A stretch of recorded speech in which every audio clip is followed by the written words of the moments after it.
De esta realidad vas a otra que vamos a abordar a continuación junto a nuestra querida Paulina Allende Salazar, que está con nosotros aquí en el estudio. ¿Cómo estás? Bienvenida, buenas noches. Muy bien, muchas gracias. Buenas noches. Buenas noches. Expertos de la Universidad Adolfo Ibáñez aseguran que cada vez somos más agresivos a través de las redes sociales.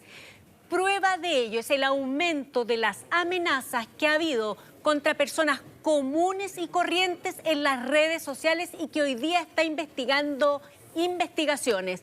Pero si hay algo que tiene preocupada a la policía es cómo han aumentado las amenazas en contra de las autoridades de nuestro país durante los últimos meses. El equipo de investigaciones de Mucho Gusto estuvo en contacto con connotadas víctimas, pero también con quienes son hoy día investigados por haber amenazado a la autoridad.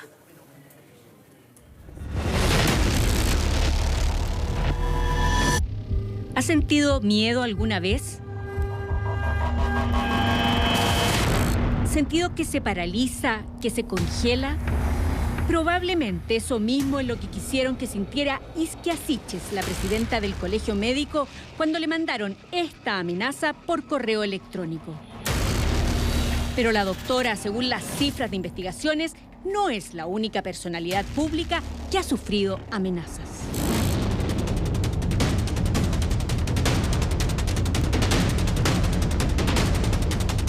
Solamente la Brigada Investigadora del Cibercrimen Metropolitana el año 2020 tuvo 71 casos de este tipo de amenazas.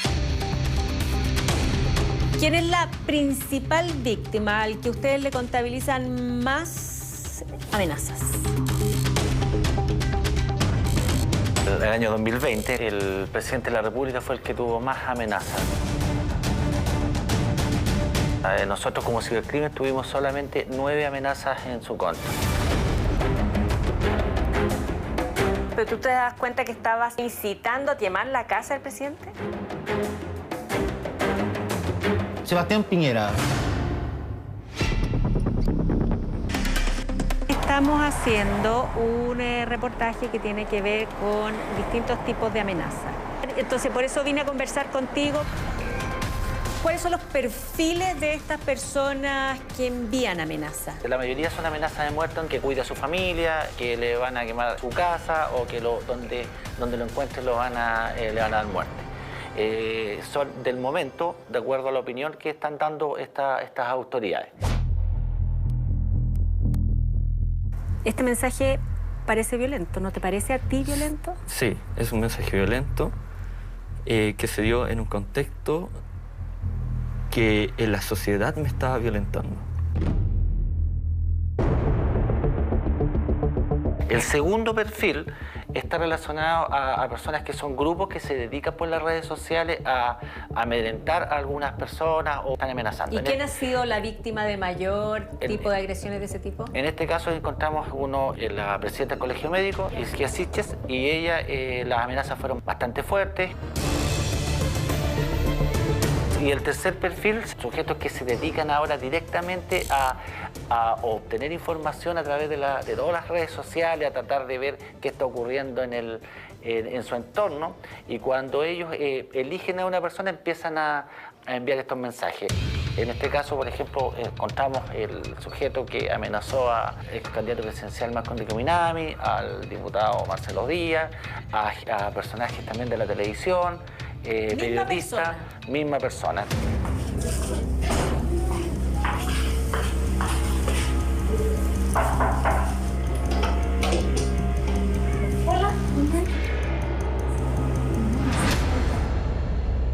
Reportajes MG. Fue un verdadero balde de agua fría para la labor del Ministerio Público. El denominado caso Pío Nono tomó aristas inesperadas tras la formalización a Sebastián Zamora, ex carabinero imputado de empujar a un adolescente al río Mapocho. Como tantas otras autoridades, la fiscal Jimena Chong ya había recibido varias amenazas a través de redes sociales.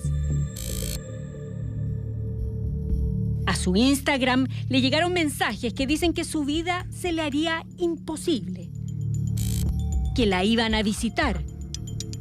Publicaron su dirección particular y hasta la patente de su auto. Se trató de una lluvia de amenazas que no hizo más que caldear el ambiente. uno a uno se fueron sumando hasta que todo límite se traspasó. Por primera vez este hombre, que hoy está imputado por delito de amenaza en contra de la fiscal Jimena Chong, decide dar su testimonio. Lo hace sin mostrar su cara. La razón, luego de protagonizar lo que a continuación le mostramos, él mismo ha recibido un sinnúmero de amedrentamientos. La fiscal a cargo, Jimena Chong, recibió en su propia casa en la comuna de Providencia una carta con amenazas para ella y su familia. Atemorizado. Esto es lo que está dispuesto a decirnos. Nosotros nos reunimos más de 30 personas este día por un tema de las marchas del rechazo, y uno de los asistentes lanzó la idea de que iban a ir a hacerle una funa a la fiscal. Entre ese grupo de personas, ¿les molestó la decisión de la fiscal Jimena Chong cuando pide prisión preventiva para Sebastián Zamora, el carabinero imputado por el joven manifestante que cae al río Pío Nono? ¿Es así? Es así. ¿Y entonces? Entonces, al ver que la fiscal dice, aquí actuó con dolo, lo quiso votar, lo quiso matar, eso para mí es inconcebible. ¿Alguien lanza la idea y de ir a la casa de la fiscal Chong esa noche y hacer una pequeña manifestación? Habló de lanzarle huevos, qué sé. Pero ese día no solo se trató de huevos. 7 personas más nuestro entrevistado llegaron hasta las cercanías de la casa de la fiscal. ¿Viste cuando las 2 personas se bajan y se acercan a la casa? Sí. ¿Sabían ustedes a lo que ellos iban? Mira, hay aspectos que prefiero saltarme, que están en materia de la investigación, y también hay por ahí un par de declaraciones pendientes. Pero sí viste a estas 2 personas que se acercan a la casa, ¿cierto? Sí. Que son las personas que habrían entregado la carta de amenaza, ¿cierto? Sí, claro. Las imágenes y los testimonios coinciden. 2 de las 7 personas que habrían llegado hasta las cercanías de la casa de la fiscal, luego de intercambiar unas palabras con el hijo de la persecutora, habrían dejado en el buzón ubicado en la entrada de la vivienda esta carta. No se la mostramos completamente porque al final de ella hay una fotografía intervenida de la fiscal. Es un mensaje a todas luces denigrante. Hay una parte de la carta que tú no me has dicho si la leíste en ese día o no, pero sí me dices que hoy día ya conoce, que dice textual: si usted considera que esta carta constituye una amenaza seria hacia su integridad psicológica y física, entonces está en lo correcto. Esto es una amenaza abierta. Bueno, por eso estamos formalizados, ¿no? Ahora, el delito de amenaza, tengo entendido, yo no soy abogado, que tiene que tener una amenaza concreta, creíble, lo cual no se cumple en nuestro caso.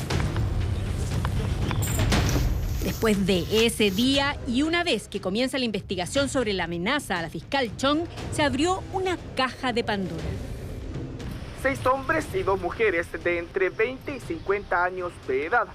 Se efectuaron 8 entradas y registros a diferentes domicilios y a una oficina, logrando incautar una arma de fuego, una subametralladora UCI, armas de fogueo y diferentes elementos como casco y chalecos.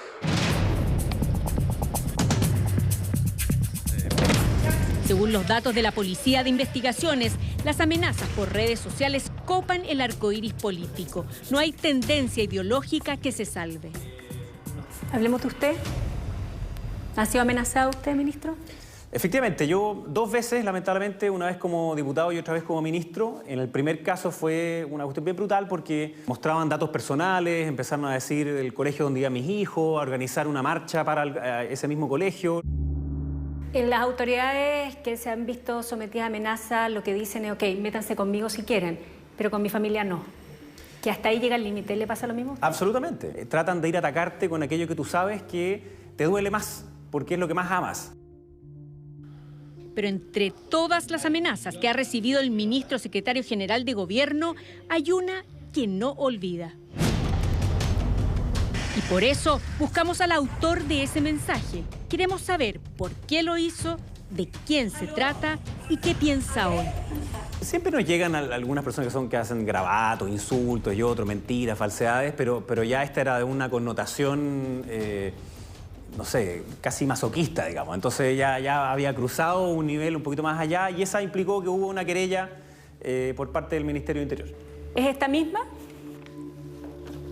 Efectivamente, esta misma. Sí, esta es. El mensaje que recibió el ministro dice, entre otras cosas, estimado Jaime, no hoy, no mañana, pero sí te puedo asegurar que pronto sentirás la calidez de su filo. Y agrega más adelante, sabes bien que cada uno de tus pasos son observados como lo hicimos con Jaime. Hay algunas personas que pueden estar en desacuerdo conmigo, que está bien, que es algo que además yo valoro profundamente, la diferencia. Yo creo que uno se enriquece en esa diferencia. Y otra cosa distinta es cuando alguien pretende eliminar esa diferencia. A diferencia de otras personas que están siendo investigadas por haber enviado amenazas a autoridades, este joven siempre estuvo dispuesto a dar su testimonio. El compromiso es que no vamos a dar tu nombre, que no vamos a mostrar tu cara. ¿Cuál es la causa? ¿Por qué haces esto? Yo no creo en la solución violenta de ningún conflicto. No tengo intenciones de hacer daño, incluso no tengo intenciones de matar a alguien. Entonces, si no es la violencia, la manera en que tú crees se resuelven los problemas, este mensaje parece violento. ¿No te parece a ti violento? Sí, es un mensaje violento que se dio en un contexto que en la sociedad me estaba violentando. Yo 2 días antes de ese mensaje sufrí una agresión desde un edificio institucional militar castrense. Yo hice la denuncia y durante un proceso de alrededor de 2 o 3 días estuve navegando en una situación de angustia y miedo. Me está diciendo que en el fondo este mensaje rabioso, violento, que es una amenaza, en el fondo, lo haces en un estado de shock, de miedo después de lo que viviste. ¿Esa es tu explicación a lo que hiciste? Sí, esa es mi explicación. Yo me siento traicionado por el sistema que yo mismo he ayudado a construir. Pero reconoce que aquí hay violencia. Sí. ¿Reconoces que es incorrecto? Reconozco que es incorrecto. ¿Reconoces que es una amenaza? Sí. ¿Y pides perdón? Sí. Lo hice en primera instancia y en primera instancia también dije que estaría dispuesto a hacerlo donde fuera necesario. Tú me dices, yo lo escribí al ministro, a Jaime Belolio, pero podría haber sido cualquier otro. A cualquier otro. O sea, fue al azar y encontraste ese nombre y lo tiraste, pero podría haber sido cualquier autoridad. Sí. Pero tiene que haber un límite, porque no es razonable ese mensaje que manda. Qué bueno entonces que él haya tomado conciencia de la consecuencia que puede significar y que se arrepienta de él mismo. Y si él pide perdón, yo de todas maneras lo perdono.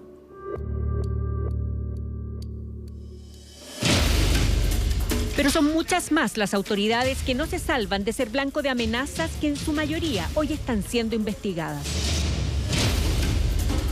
El alcalde Daniel Jadue incluso ha tenido que tomar distintas medidas de seguridad por si alguno de sus mensajes se concreta.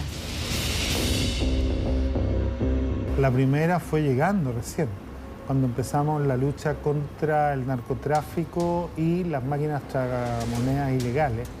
Recibí varias amenazas, lo que incluso nos llevaron a comprar chalecos antibalas, porque estábamos muy desprotegidos y habíamos recibido amenazas bastante delicadas.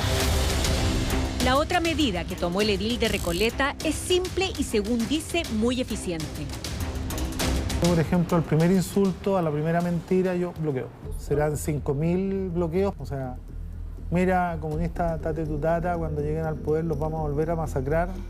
Pasa. ¿Una amenaza? Sí, pasa. Sí. El otro día alguien publicó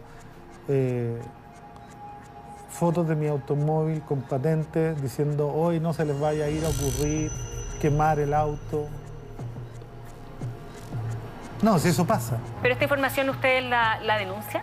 Siempre la hemos denunciado. ¿Ha tenido que cambiar su rutina? Hoy día ando con un pequeño dispositivo de seguridad que se preocupa de que efectivamente, sobre todo mis desplazamientos. El tema es, no me amedrentan, ¿eso está diciendo usted? No me amedrentan, se amedrenta mucho más la familia.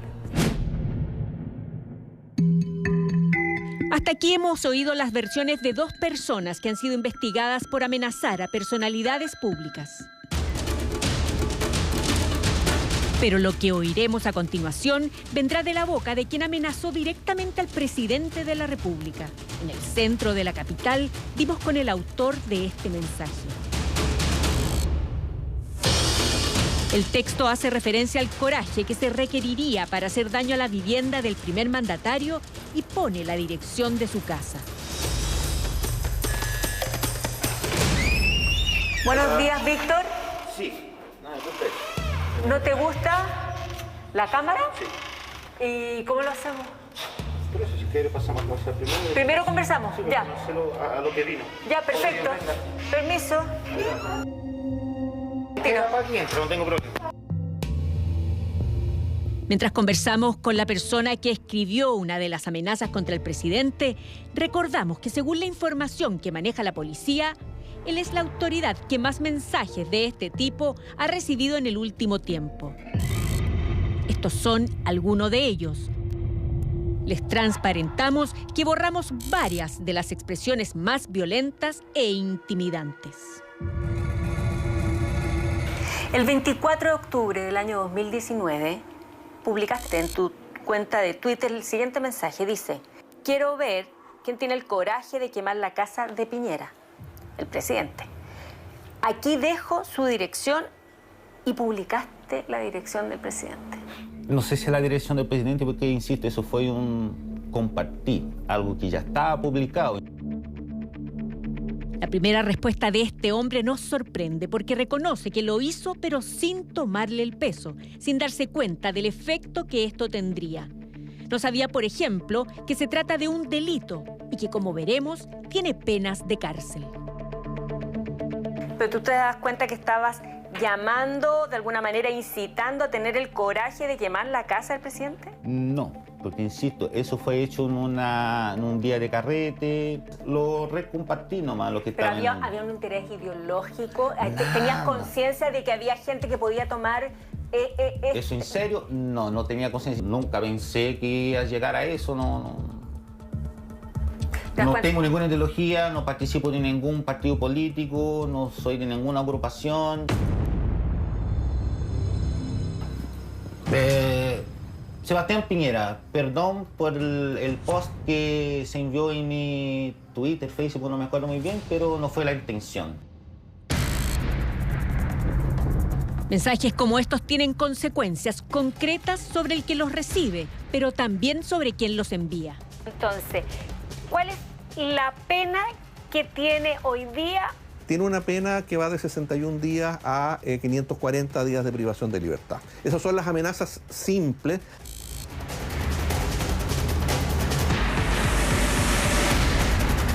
¿Cuáles son las amenazas que tienen una pena mayor a esto? Se llaman amenazas condicionales y esas tienen unas penas que van de 541 días a 5 años de privación de libertad. Autoridades de la República, pero también Francisco Gilabert, el árbitro del partido entre Colo-Colo y Cobresal, han recibido amenazas de muerte. Desde distintos números de teléfono le enviaron múltiples amedrentamientos por no cobrar un penal a favor del cacique. El escritor de la historia secreta de Chile, Jorge Baradit, tampoco se ha salvado. Es víctima de constantes hostigamientos. La protagonista de Una mujer fantástica, la actriz Daniela Vega, incluso fue víctima de un videojuego que incitaba a la violencia en su contra. Los casos que hemos visto en este reportaje son solo una muestra de las decenas de amenazas que personas descontentas con una acción, votación o declaración realizan en sus redes sin medir las consecuencias. 3, 2, 1. Claro, lo veíamos ahí muy impactante y el nivel de violencia también que ha ido subiendo en el último tiempo, tal como lo decías en tu presentación, Paulina. Creo que no hay conciencia de que esto es un delito y que incluso tiene pena de cárcel. Entonces empecemos a entender que lo que decimos a través de las redes tiene la misma gravedad y más incluso porque se reproduce muchísimo más. Bueno, vamos a seguir teniendo más investigaciones también en nuestro matinal Mucho Gusto junto a nuestra querida Paulina Allende Salazar. Paulina, Gracias. Gracias por estar aquí en el estudio. Buenas noches. Gracias a ustedes también por habernos acompañado.